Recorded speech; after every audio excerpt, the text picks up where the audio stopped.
হবিগঞ্জে সংবাদ সম্মেলন করেছেন জেলা বিএনপির সাবেক সাধারণ সম্পাদক ও বিএনপির নির্বাহী কমিটির সাংগঠনিক সম্পাদক জি.কে. গৌস। সকালে প্রেস ক্লাবে লিখিত বক্তব্যে তিনি বলেন, গত ২১ ডিসেম্বর নিজের ভেরিফাইড ফেসবুক পেজে বিশেষ গোয়েন্দা সংস্থার বরাত দিয়ে একটি পোস্ট করেন সাংবাদিক জুলকারনাইন স্যার। সে পোস্টে জি.কে. গৌস ও তার ভাইদের বিরুদ্ধে অর্থ আত্মসাৎ, দলীয় নেতাকর্মীদের হয়রানি ও টেন্ডারবাজির বিভিন্ন অভিযোগ আনা হয়। ব্ল্যাকমেল অথবা অর্থের বিনিময়ে সুনাম ক্ষুণ্ণের উদ্দেশ্যে প্রবাসে বসে এই অপপ্রচার চালানো হচ্ছে বলে পাল্টা অভিযোগ করেছেন জি.কে. গৌস।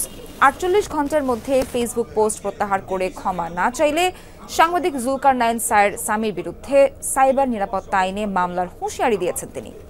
মিথ্যা তথ্য প্রচার ও প্রকাশ করেন আর ফেসবুক আইডি তথা ডিজিটাল বিন্যাসে মিথ্যা ও মানহানিকর তথ্য প্রচার ও প্রকাশ করার কারণে আমি সাইবার নিরাপত্তা আইন 2023-এর 25, 29 ও 31 ধারায় তার বিরুদ্ধে মামলা দায়ের করিতে বাধ্য হইব।